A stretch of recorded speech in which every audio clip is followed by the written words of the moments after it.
Hello friends, চলো তোমাদের সামনে একটা ছোট্ট রিডিং নিয়ে চলে এলাম। এখন যেটা দেখে নেব সেটা হচ্ছে যে তোমার মানুষটা তোমাদেরকে কতটা ভালোবাসে, এটা আজকে দেখে নেব। হ্যাঁ, আমার কি মনে হলো এখন এই মুহূর্তে, আমার যেটা মনে হচ্ছে সেটা হচ্ছে যে তোমাদের মনের মানুষ বা ভালোবাসার মানুষ তোমাদেরকে কতটা ভালোবাসে চলো দেখে নিই। ঠিক আছে, ভালো তো বাসে, কিন্তু কতটা ভালোবাসে সেটা দেখে নেব। চলো একটু ব্রাইটনেসটাকে বাড়িয়ে নিলাম, আশা করি তোমরা দেখতে পাচ্ছ। Thank you so much universe, thank you বড় মা, থ্যাংক ইউ মাই ঈশ্বর। আশা করি তোমরা ভালো আছো, সুস্থ আছো, ভালোই পুজো কাটাচ্ছ। কালকে ভাতৃদ্বিতীয়া, হ্যাঁ, কালকে দিনটাও খুব ভালো কাটুক। Thank you so much.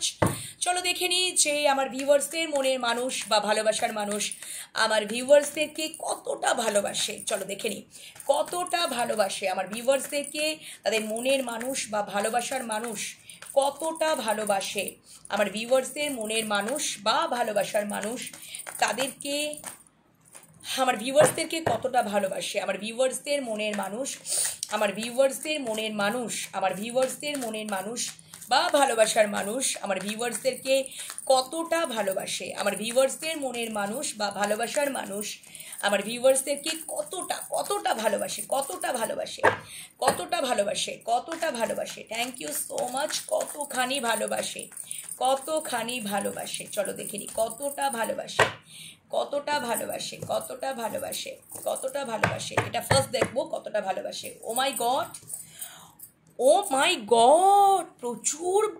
আকর্ষণ। And the bottom day the emperor, পুরুষ,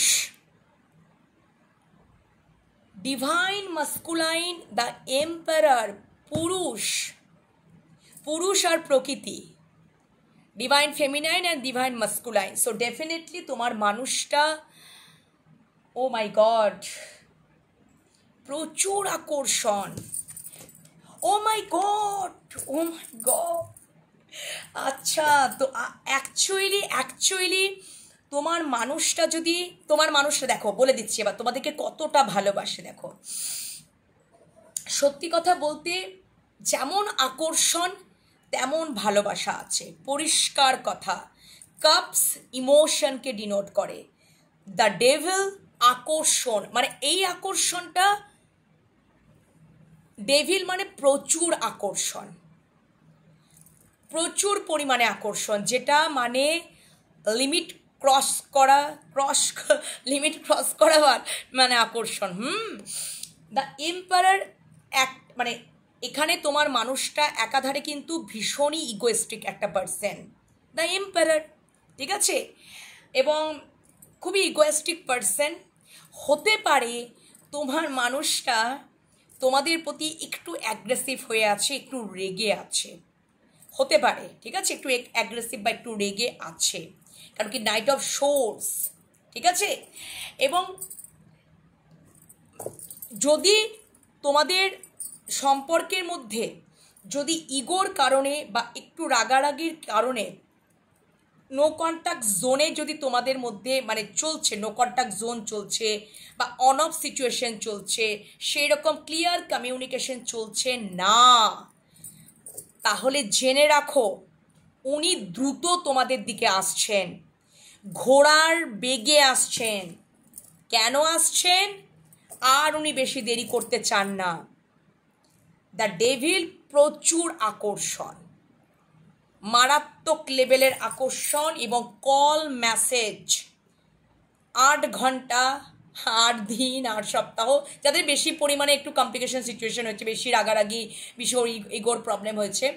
কিন্তু এ যা আমি দেখছি, আমার মনে হয় 8 দিন লাগবে না, 8 দিনের আগেই, 8 ঘন্টার মধ্যেই, 1-2 দিনের মধ্যেই বা 2-3 দিনের মধ্যেই, কারণ 3 of cups and 4, number 4 card হচ্ছে the emperor and 3 of cups. তো ডেফিনেটলি উনি জাস্ট, আমার যেটুকু মনে হচ্ছে, দেখবে কারো কারো ক্ষেত্রে তো 8 ঘন্টার মধ্যেই বা কালকেই দেখবে, কালকের মধ্যেই কল মেসেজেস চলে আসবে।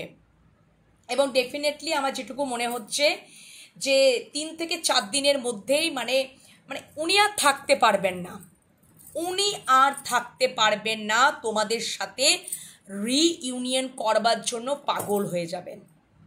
কারণ যেমন আকর্ষণ তেমনই ভালোবাসা।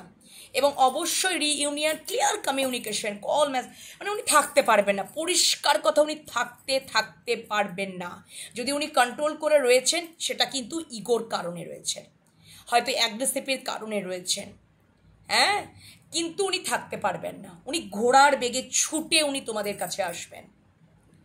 রিইউনিয়ন এবং প্রবল আকর্ষণ, মানে যেমন লোহা চুম্বকের একটা আকর্ষণ, মানে প্রবল, মানে ডেভিল মানে তো প্রচুর, একদম একদম একদম তোমাদের মধ্যে একটা reunion, reconciliation, long term commitment হতে চলেছে। কমিটমেন্ট আসছে, ম্যারেজ প্রপোজাল আসছে। উনি ডিরেক্টলি উনি বলবেন আমি তোমাকে বিয়ে করব, এবং অবশ্যই উনি কমিটমেন্ট দিতে চলেছেন, এবং ডেফিনেটলি উনি একটা লং টার্ম কানেকশন, একসাথে থাকবো, আমি তোমাকে ছাড়া থাকতে পারবো না, আর সম্ভব নয়। উনি যদি এবার মানে কন্ট্রোল করে রয়েছেন, কিন্তু আর উনি পারবেন না, উনি এবার অ্যাকশন নেবেন, উনি এবার দ্রুত বেগে আসবেন, উনি আর পাচ্ছেন না, উনি আর পাচ্ছেন না, পরিষ্কার কথা। এবং ডেফিনেটলি কোনো মানে উনি মানে তোমার মনের মানুষটা কোথাও মানসিক খুব হতাশা, প্রচণ্ড পরিমাণে মানসিক হতাশাগ্রস্ত, ইমোশনালি তো ফুলফিলমেন্ট নয়, প্রচুর মন খারাপ, এতটা পরিমাণে মানসিক অশান্তি বা মানসিক হতাশা ওনার মনের মধ্যে একটা যন্ত্রণা এবং হতাশা, নিরাশা। উনি যেখানেই যে অবস্থাতেই থাকুন, উনি যখন কাজকর্ম করেন তখনও তোমাদের কথাই মনে করেন। উনি যদি অনেক কিছু ব্যস্ত থাকেন এখানে সেখানে, ওটা হয়তো ইগোর কারণে, মানে হয়তো উনি ভাবেন কি যে মানে কোথাও যেন তো উনি ইগো তোমাদেরকে দেখাচ্ছেন, উনি তোমাদেরকে রাগ দেখাচ্ছেন, উনি ইগো দেখাচ্ছেন, উনি নিজেই হেরে যাচ্ছেন। কেন কি উনি ভাবছেন যে আমি এইভাবে হয়তো মানে আমার সিদ্ধান্তটাই আমার সিদ্ধান্তটাই ঠিক, তোমাদের সাথে সম্পর্কটাতে মানে উনি বুঝতেই পারছেন না, উনি যেটা ভাবছেন উনি সেখানে, মানে আমি যেটা এতদিন ধরে আমি জায়গাটাকে যেটা তৈরি করেছি সেটাই আমি ঠিক ডিসিশন নিচ্ছি, কিন্তু আসলে তো উনি ভেঙে পড়ছেন সেই জায়গা থেকে উনি এবারে আর উনি থাকতে পারবেন না। কারণ কি উনি তোমাদের মধ্যে যেটা উনি ফিল করেন, যেটা উনি তোমাদের মধ্যে একটা দেখেন, উনি তোমাদের প্রতি যে একটা আকর্ষণ, প্রবল আকর্ষণ ফিল করেন, সেটা অন্য কোথাও থেকে, মানে হতে পারে তোমাদের অরা, তোমাদের যে প্রেজেন্টেবল, মানে সব দিক দিয়ে ওভারঅল তোমরা খুবই অ্যাট্রাকটিভ পার্সোনালিটির মানুষ। মানে তোমাদেরকে যেই দেখবে, যেখানেই তোমরা যাবে, হয়তো তোমরা খুবই অ্যাট্রাকটিভ পার্সোনালিটি। এবং ডেফিনেটলি উনি এটাই ভাবছেন তোমরা খুব স্বাধীন চেতা, খুব সেলফ ডিপেন্ডেন্স, সেলফ অ্যাওয়ারনেস, তোমাদের সাজ পোশাক, তোমাদের ড্রেস আপ, তোমাদের হেয়ার স্টাইল, তোমাদের মানে প্রত্যেকটা জিনিস উনি খুঁটিয়ে দেখেন। মানে তোমরা কি, মানে ইভেন তোমরা কানের দুল কি পরেছো, তোমরা কি সাজ পোশাক, তোমরা চুলটা কিভাবে বেঁধেছো, তোমাদের hair style, each and every body, মাথা থেকে পা অবধি, তোমাদের যে লুকটা, তোমাদের যে একটা মানে তোমরা যে খুব স্বাধীন চেতা, স্বাধীন মনোভাবাপন্ন, সবারই সাথে মিশতে পারো, হ্যাঁ, এবং স্বাধীনভাবে থাকতে পারো। মানে তোমাদেরকে না দেখলে কোথাও একটা ওনার মাঝে মাঝে খুব রাগ হয়, হয়তো যার জন্য তোমাদের প্রতি খুব রাগ হয়, খুব ওই জন্য ইগো দেখিয়ে ফেলেন, হ্যাঁ। কিন্তু আবার একাধারে উনি তোমাদের সম্পর্কটাকে কখনোই মানে উনি গিভ আপ করবেন না, কিছুতেই না। সম্পর্কটাকে এইভাবে আগলে রাখতে চান, ইনসিকিওর ফিল ভোগেন, ভয় পান, ইনসিকিউরিটিতে ভোগেন। ডেফিনেটলি উনি প্ল্যাটিং করছেন, পরিষ্কার কথা। যদি তোমাদের সম্পর্কে থার্ড পার্টিও থাকে, উনি প্ল্যাটিং করছেন, উনি তোমাদের দিকে একদম উনি আসবেন।